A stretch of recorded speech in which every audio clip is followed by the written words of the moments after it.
এর সামনে যা ভেসে উঠল মনে হলো এই তো সেদিনেরই কথা। তারপরে কি থেকে কি সব হয়ে গেল। বাবা দূরে সরে গেল, লেখাপড়া খেলাধুলো সব সুখ যেন জীবন থেকে চলে গেল। আর মিহির কে? এ কি তুমি ঢুকে আছো কেন? কে তুমি? তোমার মুখ দেখি তোমাকে তো আমি চিনতে পারছি না। কে পাঠিয়েছে তোমাকে এখানে?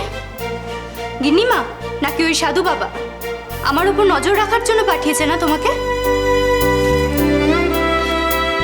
দেখো আমি জানি আমার এই পুঁথিঘরে আসা বারণ, আর সাধু বাবাও চান না মেয়েরা পড়াশুনো করুক। আমি এখানে পড়াশুনো করতে আসিনি, আমি তো ঘরটা পরিষ্কার করতে এসেছিলাম। আর দেখো তুমি, এ কি করছো? কি ছাড়ো।